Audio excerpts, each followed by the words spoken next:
Hello दोस्तों, क्या हाल है।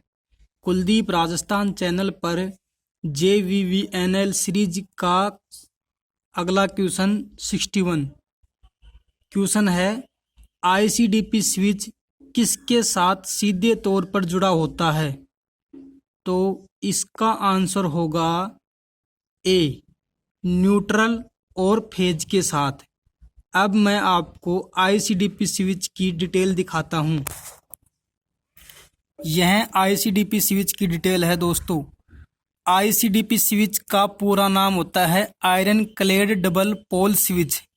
यह स्विच सिंगल फेज AC अथवा DC सप्लाई के लिए मेन स्विच का कार्य करता है। ICDP स्विच इसका पूरा नाम होता है iron clad triple pole switch. यह स्विच 3 फेज यानी RYB AC लाइन के लिए मेन स्विच का कार्य करता है।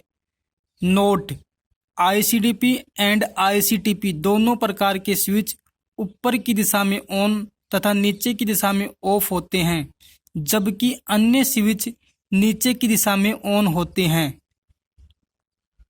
अगला question 62। High pressure mercury vapour लैंपों का इस्तेमाल किसके लिए किया जाता है?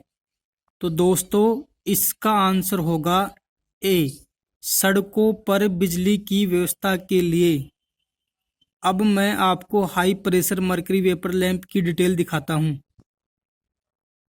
दोस्तों यह हाई मरकरी वेपर लैंप है। मरकरी वेपर लैंप एक प्रकार का गैस डिस्चार्ज लैंप है।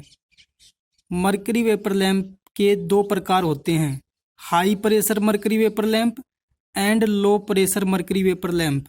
High pressure mercury vapour lamp को 3 भागों में बांटा गया है। Number first, mercury argon lamp, जिसे शॉर्टकट में MAL बोलते हैं।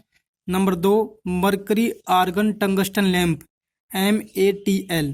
Number 3, mercury vapour lamp, MVL।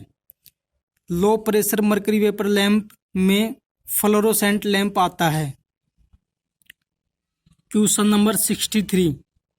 Fluorescent tube के पूरे स्टार्टर में कैपेसिटर का क्या कार्य है? तो इसका आंसर होगा दोस्तों रेडियो इंटरफेरेंस से बचना, बी। दोस्तों यह फ्लोरोसेंट ट्यूब या लैंप की डिटेल है। फ्लोरोसेंट लैंप या ट्यूब यह एक प्रकार का गैस डिस्चार्ज लैंप है, जो लो प्रेशर मरकरी वेपर लैंप का एक प्रकार है। फ्लोरोसेंट ट्यूब के अंदर सूक्ष्म पारा की बूंदें और निष्क्रिय गैस होती है। नली के आंतरिक सतह पर प्रतिदीप्ति पाउडर यानी फ्लोरोसेंट पाउडर अथवा फास्फोरस लेपित होती है। फ्लोरोसेंट ट्यूब के इलेक्ट्रोड बेरियम और स्ट्रोंटियम ऑक्साइड मिश्रण से लेपित कुंडलित टंगस्टन के बने होते हैं। यह फ्लोरोसेंट लैंप का सर्किट डायग्राम है, जिसमें ये वाला स्टार्टर, ये ट्यूब, ये कैपेसिटर और ये चोक, जिसको ब्लास्ट भी बोलते हैं। Question number 64। गीली त्वचा का प्रतिरोध का मान लगभग कितना होता है? तो दोस्तों इसका आंसर होगा ई, 1000 ओम। दोस्तों यह हर प्रकार की त्वचा का प्रतिरोध का मान दिखाया गया है टेबल में। इसमें फर्स्ट है त्वचा की स्थिति और सेकंड प्रतिरोध का मान। शुष्क त्वचा का प्रतिरोध होता है 1 लाख ओम से 6 लाख ओम तक।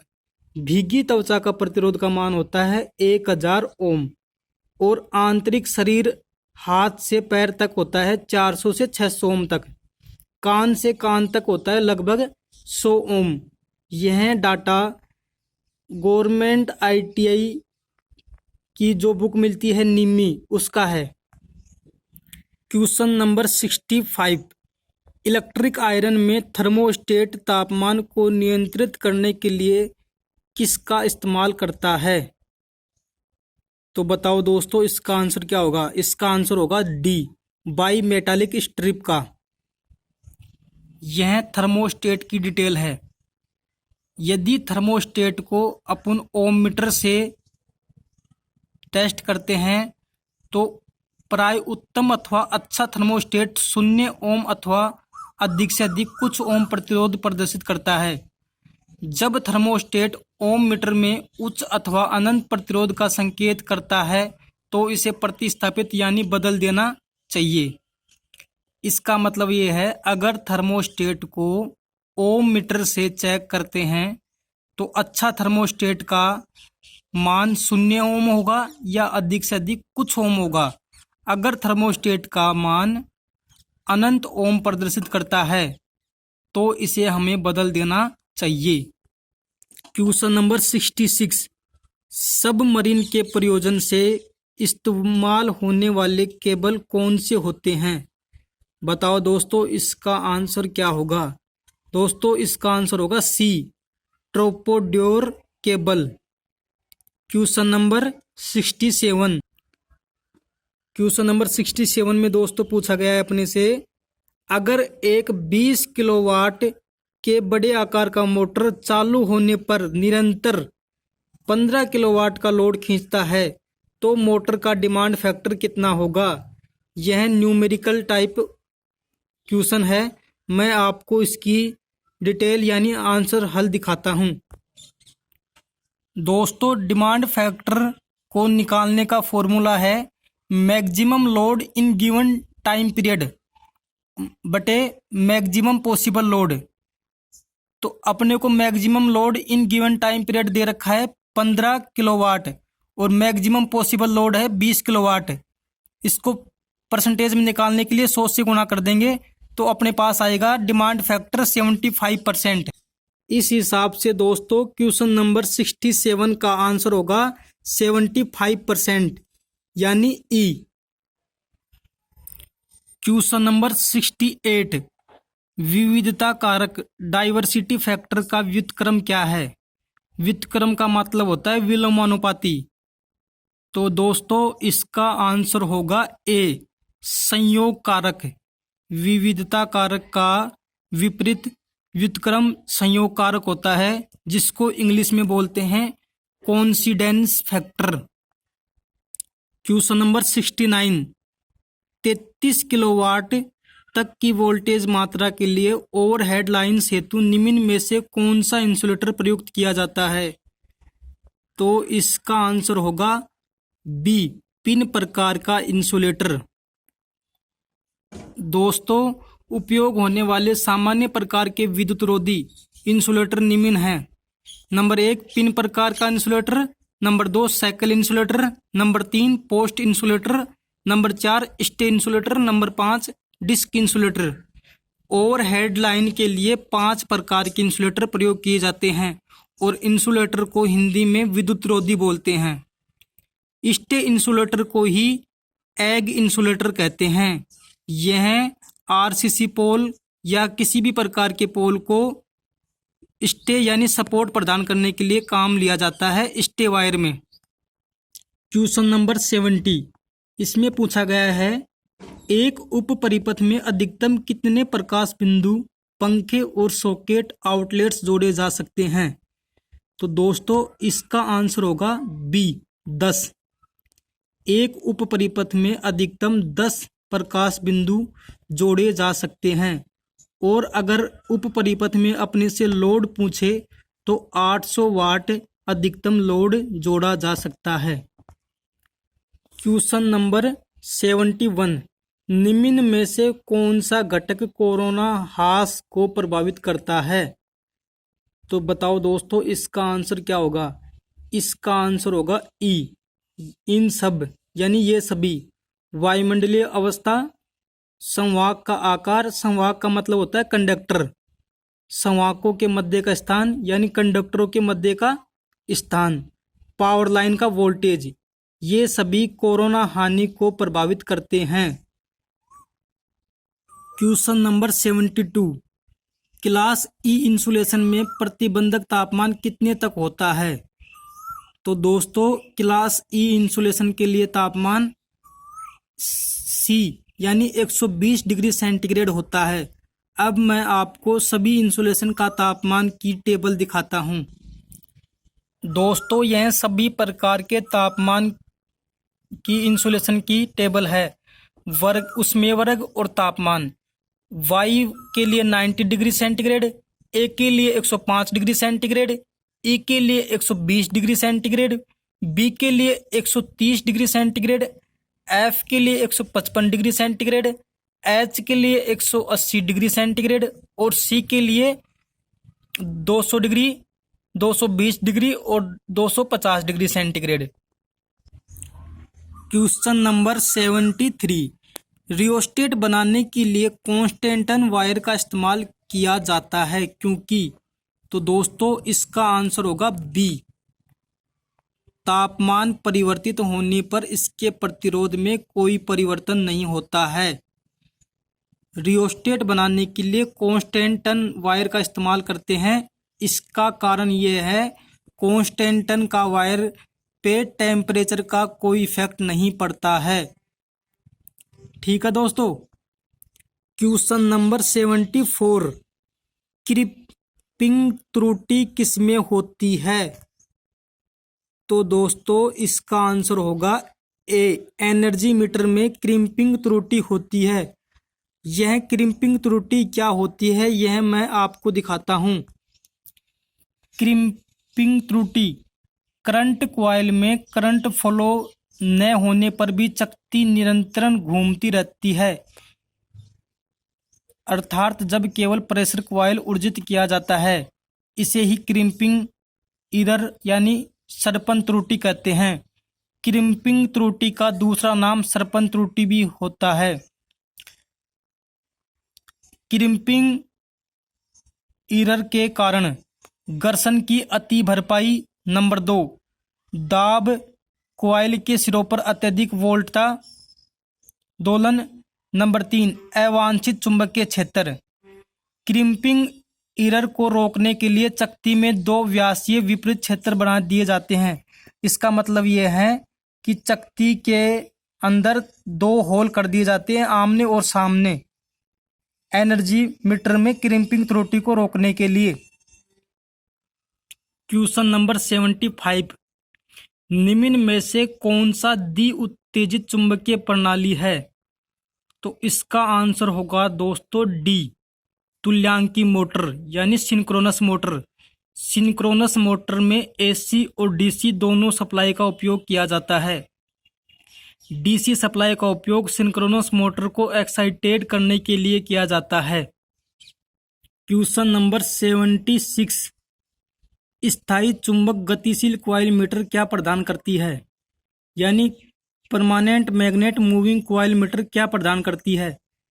तो दोस्तों, इसका आंसर होगा सी, एडी करंट डैम्पिंग यानी कि PMMC. Permanent magnet moving coil में एडी करंट डैम्पिंग विधि का उपयोग किया जाता है। अब मैं आपको पीएमएमसी मीटर की गुण व अवगुण दिखाता हूं। PMMC permanent magnet moving coil मापी यंत्र के गुण। कम शक्ति व्यय यानी इसमें शक्ति पावर कम खर्च होती है। पॉइंट नंबर 2, समरूप पैमाना जो 270 डिग्री चाप को समेट सकता है। पीएमएमसी मापी यंत्र में पैमाना समरूप होता है और यह 270 डिग्री चाप को समेट सकता है। नंबर 3, उच्च आघूर्ण प्रति भार अनुपात, इसलिए पीएमएमसी मापी यंत्र की सुग्राह्यता अधिक होती है। नंबर 4, उपयुक्त प्रतिरोधकों द्वारा आशोधित किया जा सकता है। इस लाइन का मतलब है कि पीएमएमसी मापी यंत्र को उपयुक्त प्रतिरोध लगाकर एमीटर और वोल्टमीटर में बदला जा सकता है। नंबर 5, दक्ष अवमंदन, इसका मतलब है इसकी डैम्पिंग विधि अच्छी होती है। नंबर 6, अवांछित चुंबकीय क्षेत्रों से अप्रभावित, इसका मतलब यह है कि जो अनावश्यक चुंबकीय फील्ड होता है उससे कम प्रभावित होता है।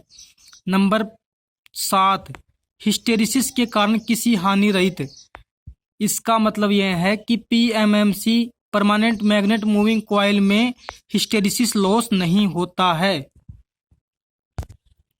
पीएमएमसी मापी यंत्र के अवगुण। नंबर 1, पीएमएमसी मापी यंत्र को केवल डीसी पर यूज कर सकते हैं। नंबर 2, यह अति निर्बल कमजोर होता है, इसका मतलब ये खराब जल्दी होते हैं। नंबर 3, चल लोहे मापी यंत्र मूविंग आयरन मीटर की तुलना में मूल्यवान होते हैं। नंबर 4, स्थायी चुंबक के चुंबक हानि के कारण त्रुटियां प्रदर्शित कर सकते हैं।